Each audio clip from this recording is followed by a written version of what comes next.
This game doesn't... Okay, I'm just going to start. Here we go.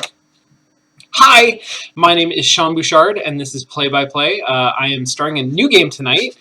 This game is called Beyond Eyes, and it doesn't have a title screen, which is really weird. Like, I start up the game, and it just goes straight into the game, and so like there's nowhere for me to leave it while I start doing this. So I'm leaving it here on this crazy pause screen, and then we're gonna start over the prologue. I know next to nothing about this game except having watched the prologue, like 2 minutes of the prologue, while I was trying to get it set up in windowed mode. But Idle Satire gifted it to me on Steam, and it looked really cool, and so I'm going to play it. It's pretty short. I don't know that we'll get through it tonight, but I think we'll get... I don't know. It's pretty short. We'll see. It is a game about a blind girl who is looking for her cat. Which, holy shit, if you want to sell me on a game, that's how you sell me on a game. I am super psyched about this. So let's start this over.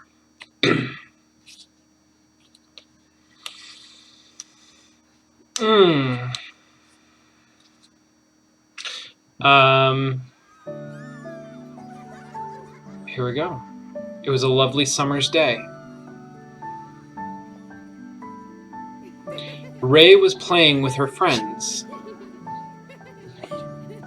You'll notice how much they're doing with relatively little illustrated art. They're doing a lot with procedural effects and with motion graphics. You know, that was like a whole scene of her getting her eyes burned out that was just done in 2 still images, which is pretty cool. Her sight was lost.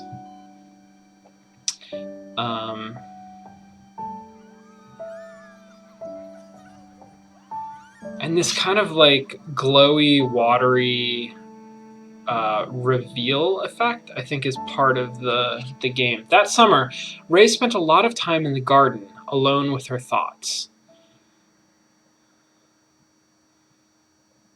But it's actually a nice effect. I wonder how they do that. It looks like it's a shader? Maybe? One day she received a visitor. Oh, that was cool, how the cat just appeared. So... vertex shader, I guess?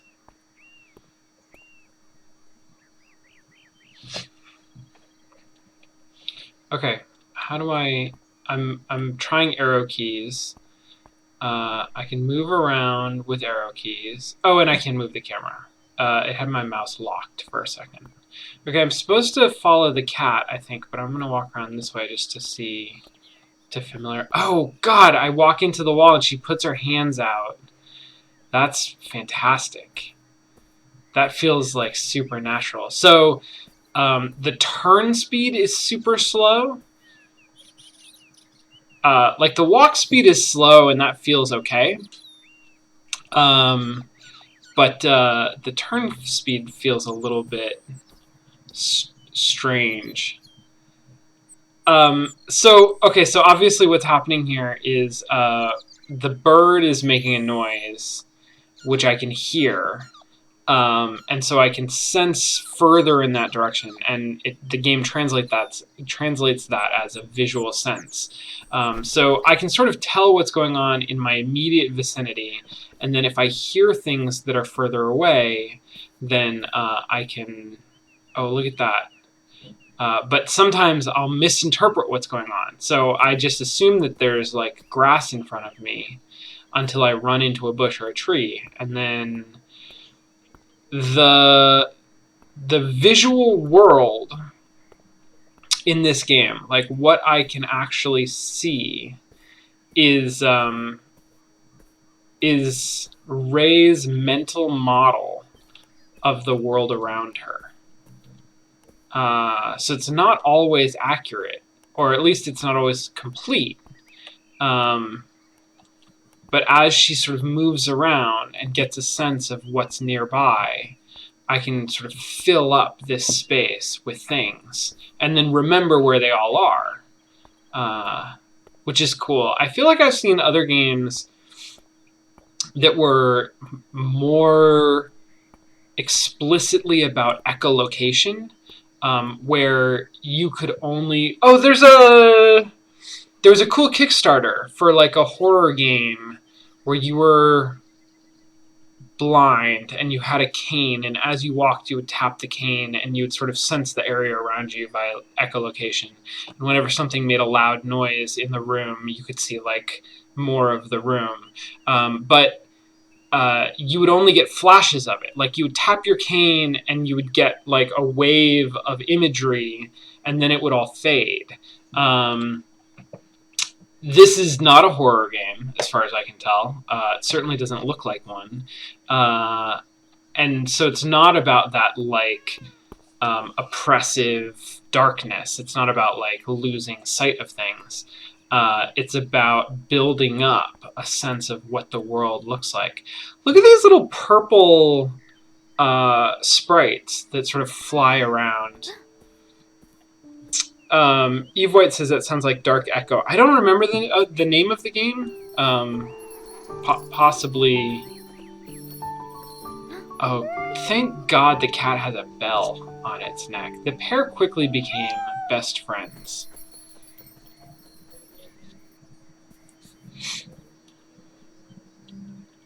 Yeah, I guess Dark Echo is the Kickstarter that I'm thinking of. This is such a pleasant audio landscape, too. Summer gave way to autumn. Ray's new friend now had a name.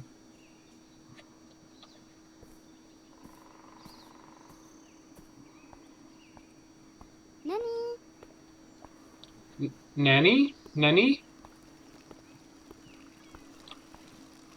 Right, so I can hear the fountain. I can hear the clothes rustling. I'm trying to hear if I can actually hear the clothes rustling, and I can't.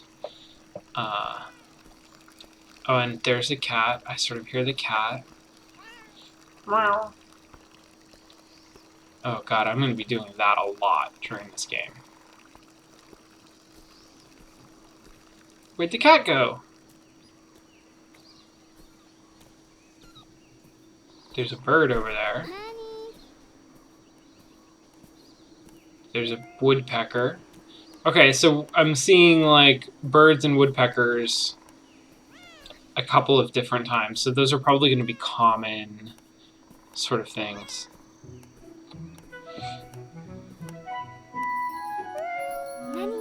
Aww, there's Nani. Ray missed Nani on the days he didn't visit, but he would always show up eventually.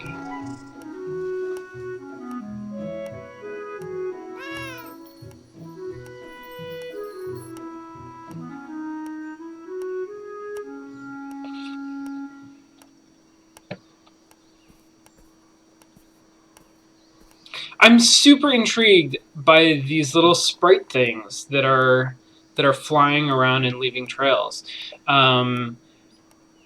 They don't seem to represent anything specific. Oh, this is the same woodpecker. Oh, okay. Sorry, I just got turned around. This is the same woodpecker that I saw before. They don't represent anything specific in terms of Ray's sensory experience. Oh, look at that! Look at that wall appear as I get too close to it, as I like run into it. That is so cool. That's my favorite effect. Is that I just sort of assume that there's open space until I get too close and discover otherwise. Oh, that's so neat. Okay, all right. So this blocks off this whole area. And they don't seem to visually interact. These little sprites don't visually interact with anything in the world, so they're just sort of a visual embellishment. Winter came, Nani visited less often. Nani. Nani. Nani.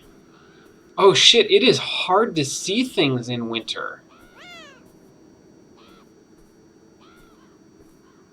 It's also hard to get around because I don't know where the bushes are going to be. It's a little bit like a maze where I can't see all of the walls until I run into them. On the other hand, it's not a maze. It's sort of, you know, it's a garden, so it's a space that I can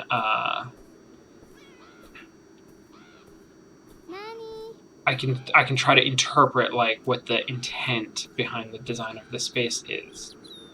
So I heard Nani over here earlier, but I don't know if it was exactly here. Nani, oh no, I'm being corralled a little bit.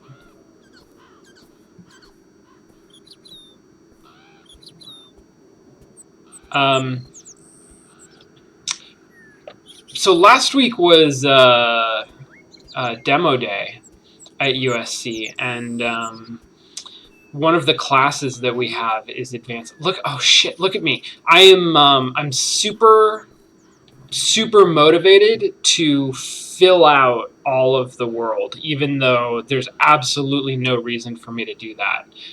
It's just a completionist instinct. Like I have these little patches of blind spot that I can really easily interpolate what would be there. But I really want to like walk over it and fill it all out. That's fascinating. So one of the classes that we have at USC is called Advanced Game Project. And it's a year-long, large team... Wait, where's Nani? Okay, I'm going to go back to the other side of the yard. It's a year-long, large team game project where you pitch a game and then and assemble a team, and you and your team have 2 semesters to really make like a big game.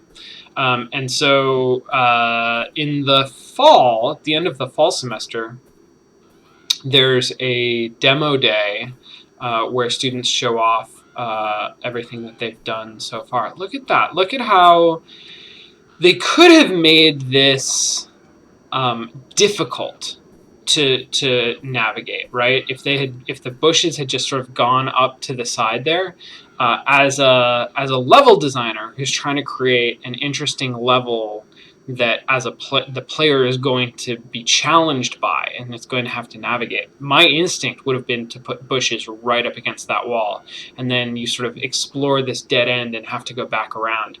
But this is designed more like a garden, more like a space that people are actually meant to walk in, which I think fits the speed and tenor of the game really well.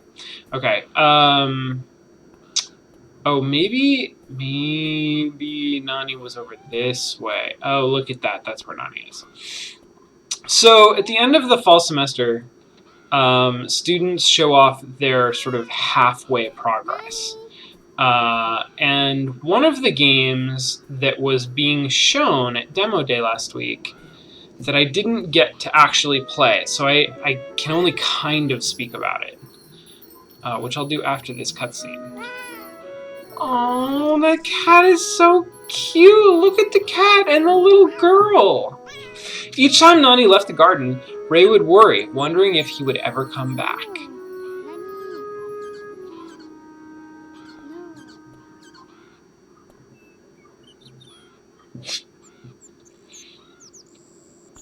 Oh god, you're so cold! Spring brought the garden back to life, but Nani was nowhere to be found.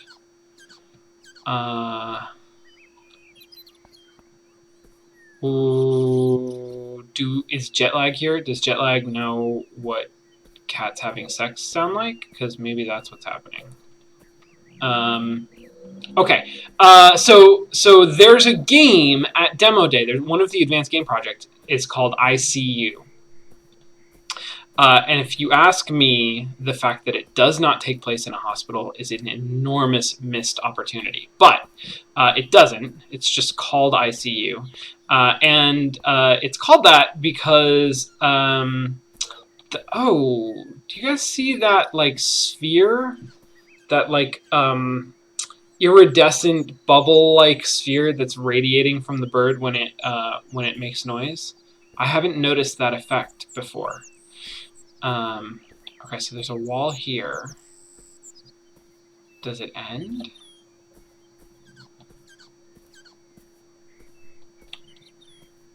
It also feels like super reasonable to me that Ray doesn't walk through bushes, because she's a little girl, just like walking in a garden. Why would she walk through bushes? On the other hand, she's a little girl. Like, why wouldn't she walk through bushes? So I don't know.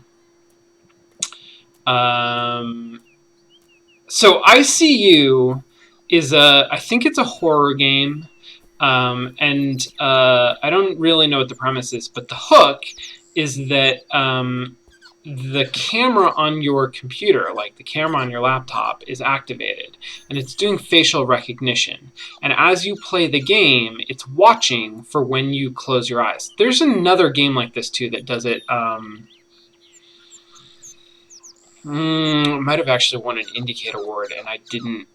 I forget what it was called. But this is like a thing. It's aware of your whether or not your eyes are open. And ICU doesn't do the thing where, like, when you blink it changes the scene completely, but it pays attention to when you're looking and when you're not looking, and I think things happen based on, like, if you're looking away. The name of the game is spelled out in letters like it was intensive care unit, but it's not. And that drives me a little crazy. Okay, so I'm going to go back. I think I have now explored the perimeter of the garden. I'm going to walk over this patch of emptiness so that I can clear it out. Look, there was grass there. I would never have known there was grass there. I don't think I can go through the gate. Maybe that's what I'm supposed to do. Look, it looks like there's empty space over here.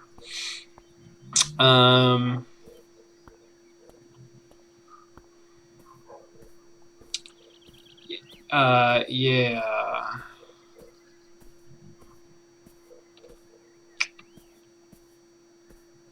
This is a wall. There's something that I find really pleasant about defining the borders of this space, although now that I think I have defined the borders of the space, I think it's going to feel very cramped unless they let me out, which I expect that's what's going to happen. Right now, hero's journey. Start in a place of comfort. Even though I'm blind, I'm in this beautiful garden and it feels like home, and I have a cat. Then there's a call to action. Cat runs away or disappears. And so I leave the space of safety. I leave my comfortable home. I must go out through that gate.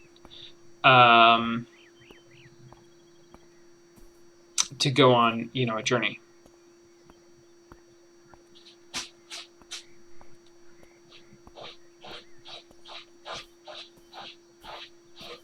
Yeah, okay, so Caged Tigers is... Oh, come on. Ray, you can walk around flower pots. Caged Tiger is... Wait, well, why was I talking about ICU? I feel like...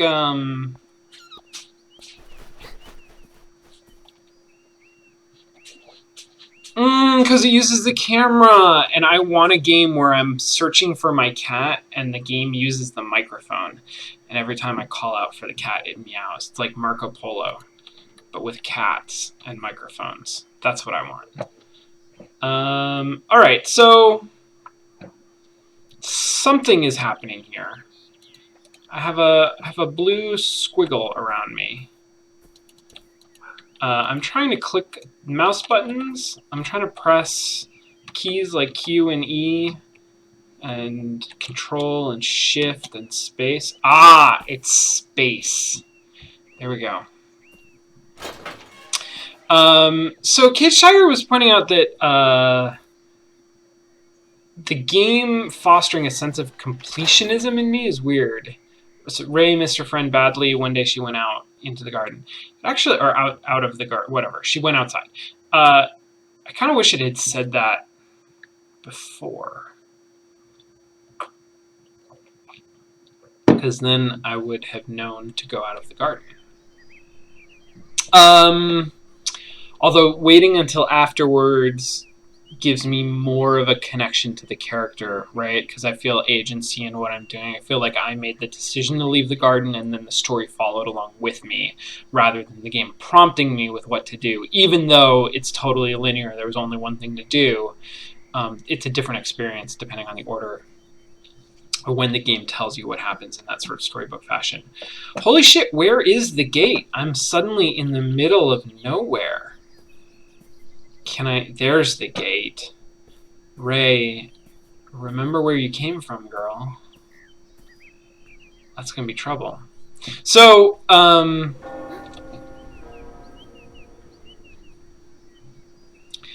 exploring this completionist urge that I have, I mean, I think there's a couple things to examine. One is, how does that relate to the tone of the game?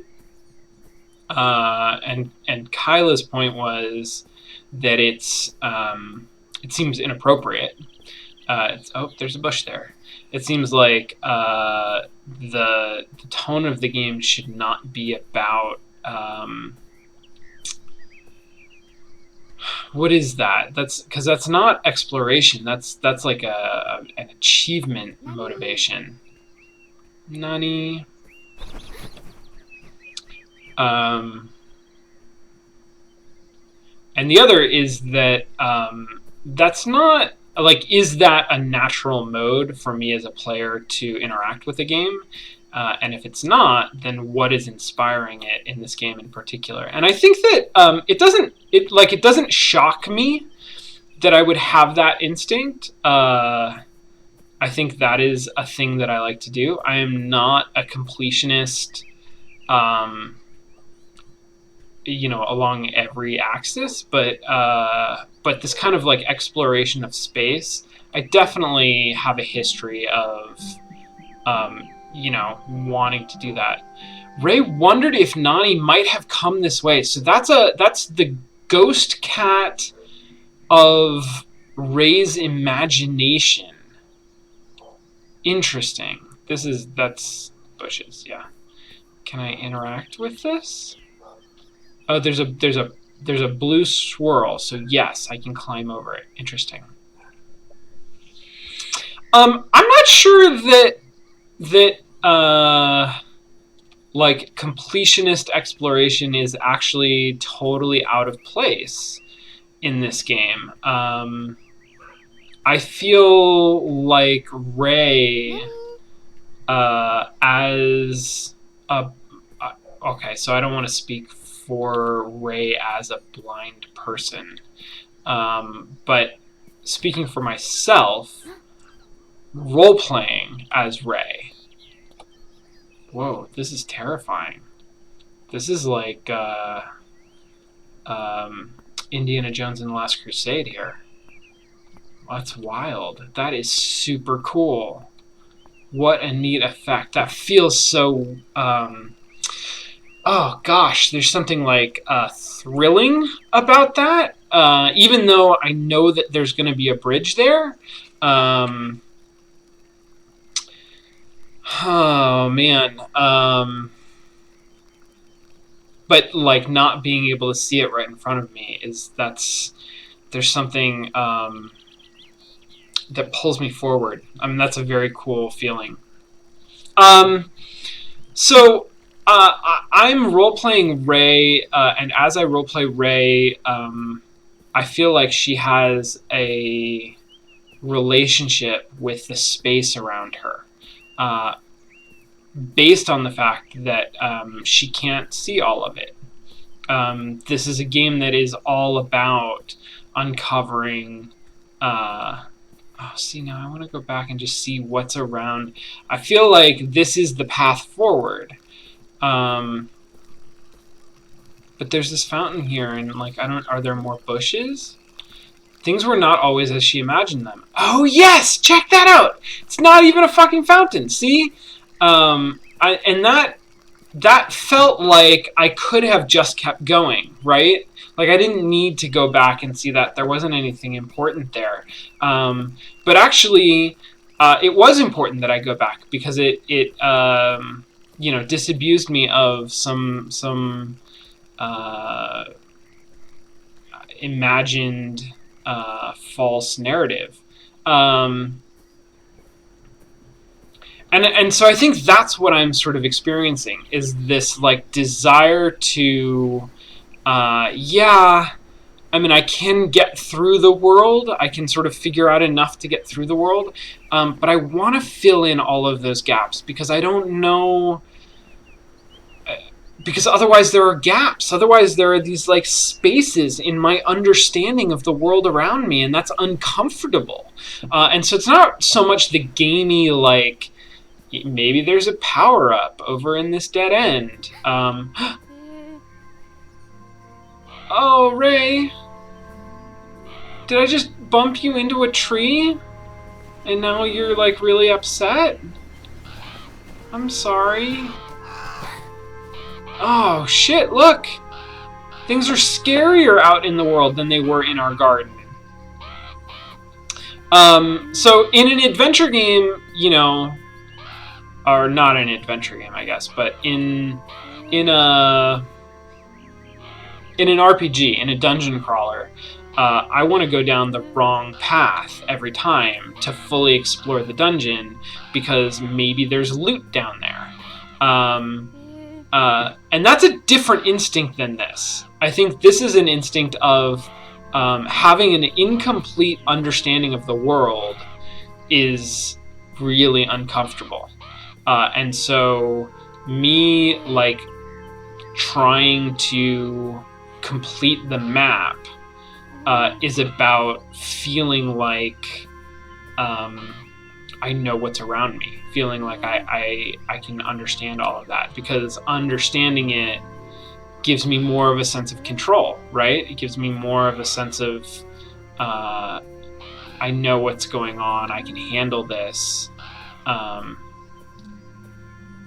See, like I found the path forward, but I wanna make sure there's nothing here, because this space is scary, right? Like, I'm reacting a little bit to the way that Ray is reacting. She comes into this space and it's an unfamiliar space. Look, there's a rock there. There's a crow there that I didn't even know was there. Oh, I don't want to get close to the crows. Oh, shit. Now I see what's going on. So the black swirls represent fear, really, right? They represent sort of how I don't want to get too close to these objects that are frightening. Fascinating. That's really interesting. Okay.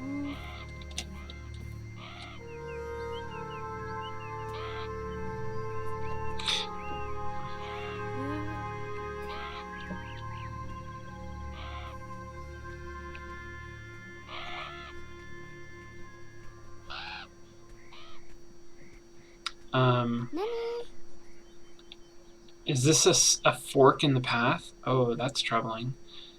Oh, but apparently we're okay now.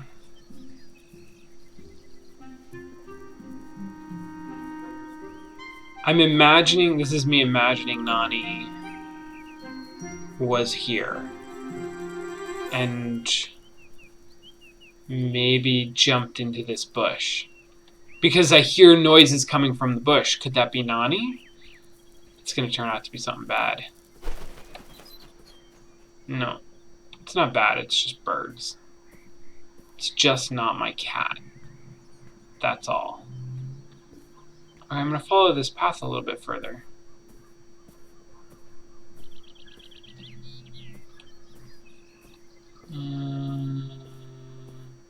I like paths, because paths direct me, and I know that I'm not going to run into anything if I'm on a path. Whereas if I'm just walking through space, it seems like I could hit a wall or something at any moment. Oh, it's a bridge. It's another bridge.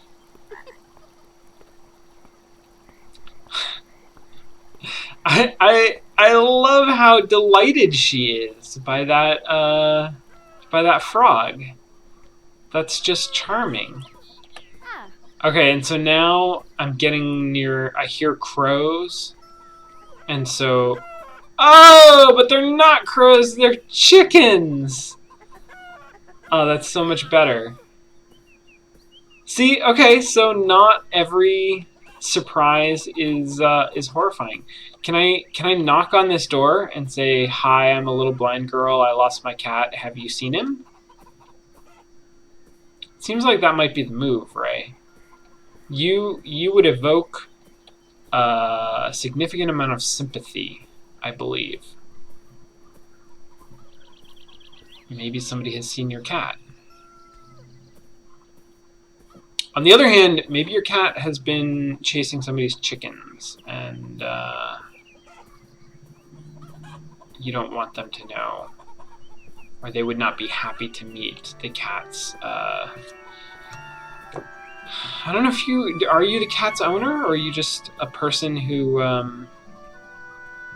cares about the cat? Nani? Nani?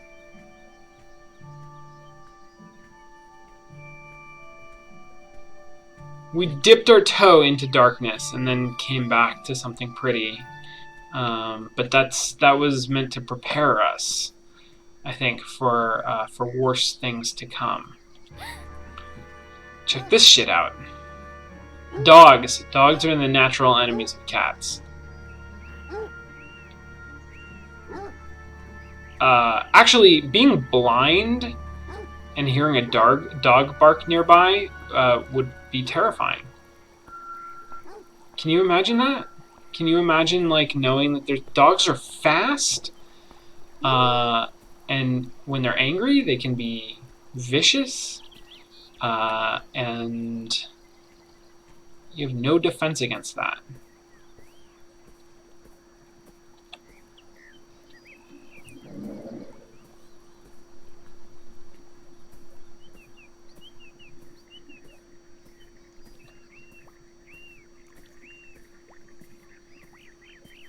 What am I hearing? I'm hearing something over here, but I can't tell what it is. I can see it pulsing. Is it inside the house? There's something going on inside the house.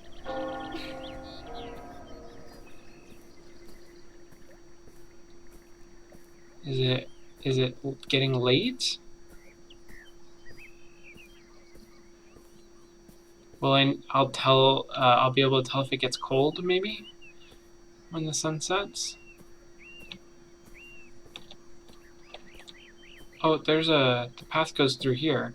I feel like there have been a number of branches to this path that I have not, that I've just kind of walked in a direction. I feel an enormous sense of missed potential. If this was a game that had any kind of combat in it, I would be terrified right now, because I feel like I've left I'm vulnerable behind me. As a game where I'm searching for something, I feel like I feel a little bit uncomfortable about how I'm going about this. The game is really, really smart, I think, to to show me these images of the cat, of like how Ray imagines the cat may have come through here, because that really serves to direct me forward, to give me some like in-character motivation to move forward. As a gamer, I'm assuming that I'm based on the type of game that this is and how it's set up. It seems like there's a path that I'm going to follow, and I will find the cat at the end of it after I've experienced all of the stuff in between me and that. But as a character, as like somebody who's looking for her cat, I feel like completely exploring the space is what I want to do, and leaving empty space behind me feels like the cat could be anywhere back there, and I'm just wandering off somewhere else. So, I mean, if I look back, I can see pretty far. I mean, I can't see, like, the draw distance isn't infinitely far, but I can see, like, the path that I took, how far I came down.